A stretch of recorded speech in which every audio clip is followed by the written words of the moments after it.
অসমত কৰ্মচাৰী আৰু পেঞ্চনাৰসকলৰ ডিএ আৰু ডিএ এৰিয়াৰ্ছ কেতিয়ালৈকে পাব? কেতিয়া ঘোষণা হ'ব অসমত মে' মাহত বৰ্ধিত হাৰত পেঞ্চন পাব নেকি? তেনেকুৱা ধৰণৰ কুৱেশ্যন আমাৰ তাত যথেষ্টখিনি আহে যে ডিএ এৰিয়াৰ্ছবিলাকৰ কি হ'ল?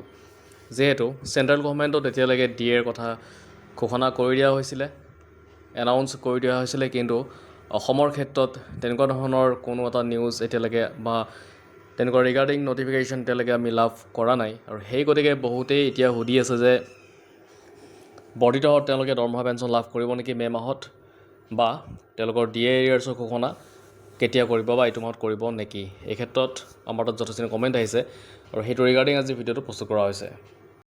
It can be clearly observed that the Government of India had already announced 2% DA hike for all government employees, pensioners and family pensioners. It is 58 to 60%, 2% DA hike for all the employees, pensioners and family pensioners. But Assam চৰকাৰে এতিয়ালৈকে কোনো ধৰণৰ তেনেকুৱা DA বৰ্ধিত DA কথাটো ঘোষণা কৰা হোৱা নাই।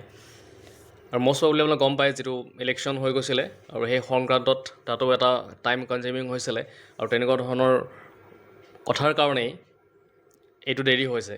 আৰু এতিয়া কুৱেশ্যন আহে যে পেঞ্চনাৰ আৰু দৰমহা ক্ষেত্ৰত বৰ্ধিত হাৰত আহিব নেকি, যে তেওঁলোকে অসমৰ যিখিনি এমপ্লয়িজ বা পেঞ্চনাৰ তেওঁলোকে বৰ্ধিত হাৰত দৰমহাটো পাব নেকি? ইতিমধ্যে আমালোকে গম পায় বহুতো পেঞ্চনাৰে পেঞ্চনবিলাক তেওঁলোকৰ একাউণ্টত ক্ৰেডিট হৈছে। আজিৰ তাৰিখত বহুতৰে ক্ৰেডিট হৈছে, এই ক্ষেত্ৰত আমি খবৰ লাভ কৰিছোঁ।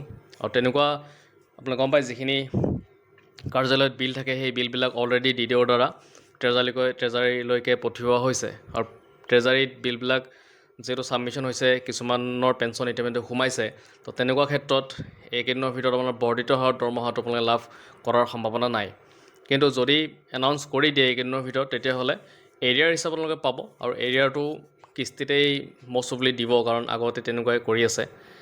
তো ক'ব গ'লে বৰ্ধিত হাৰত দৰমহা পেঞ্চন পাব নেকি বুলি ক'লে, এই ক্ষেত্ৰত পেঞ্চন যিহেতু সোমাবলৈ আৰম্ভ হৈছে, গতিকে পোৱাৰ আশাটো কম। আৰু যদি কিবা কাৰণত এইকেইদিনত এনাউন্সড হয়, তেতিয়াহ'লে নেক্সট তাত নটিফিকেশ্যনত ক্লিয়াৰলি নটিফাই কৰি দিব যে কোনটো মাহত কিমানখিনি আপোনালোক এৰিয়াৰ দি দিব। তেনেকুৱা যিটো আগে পিছে সেনেকুৱা ধৰণৰ আমি নটিফিকেশ্যনছ পাওঁ, কোনটো মাহত কিমান এৰিয়াৰ দিব, যিটো কিস্তি ইনষ্টলমেণ্টত দি দিয়ে। তো তেনেকুৱা ক্ষেত্ৰত সেনেকুৱা এটা চিনাৰিও আমি দেখিবলৈ পোৱা যাব বুলি আশা কৰা হৈছে। কিন্তু বৰ্তমান ক্ষেত্ৰত যদি কয় যে যিটো ক্লিয়াৰ কুৱেশ্যন যিটো আহে যে বৰ্ধিত হাৰত দৰমহা পেঞ্চন পাব নেকি, এই ক্ষেত্ৰত পেঞ্চন অলৰেডি সোমাইছে, আগৰখিনিয়ে সোমাইছে, নতুনকৈ বৰ্ধিতত সোমোৱা নাই। আৰু ইন ফিউচাৰ এইকেইদিনত হোৱাৰ সম্ভাৱনা নাই। আৰু যিটো চেলাৰীটো ঈদৰ আগত নাপায়, আফটাৰ 1 জুন, 1 জুনৰ পিছত চেলাৰীটো সোমাব আপোনালোকৰ দৰমহাবিলাক। তো এইটোৱে আছিলে আজিৰ আপডেট। যদি ভিডিঅ'টো ভাল লাগিছে, লাইক, শ্বেয়াৰ আৰু এটা ছাবস্ক্ৰাইব কৰি দিব।